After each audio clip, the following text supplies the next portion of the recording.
Oligarchy in Sparta. Note-taking study guide, page 177, section 3. The question we're going to answer is, how did Sparta develop an oligarchy based on a strong military? So oligarchy is ruled by a few, usually the wealthy. Um, so how did they develop this kind of military state, actually, in Sparta? So the government of Sparta, they had two kings. Their responsibilities was to head the government, and they were military leaders. Two kings from the oldest clan, this is where they were pulled from.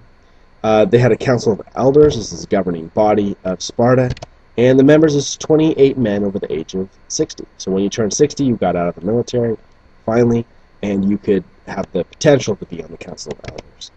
And then they also had an assembly. And the responsibility was they elected the ephors, and they passed laws.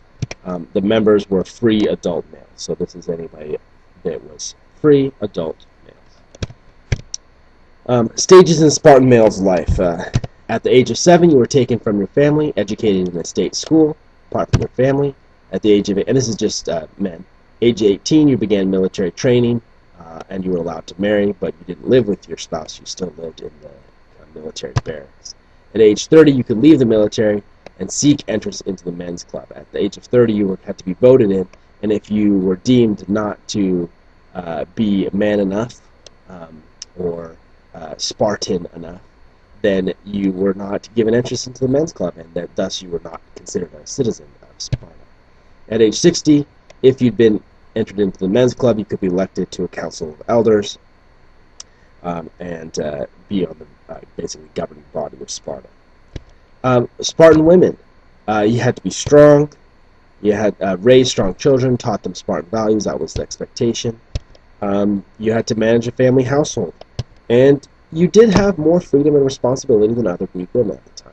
Spartan women, because the fact that they would get married, when men could get married at 18, but they didn't live with their spouses until they were 30 and leave them and left the military.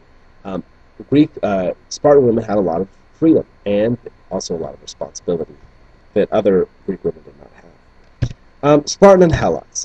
An area Sparta conquered to feed its people was Messenia, and that's kind of around the kind of Peloponnesian Peninsula.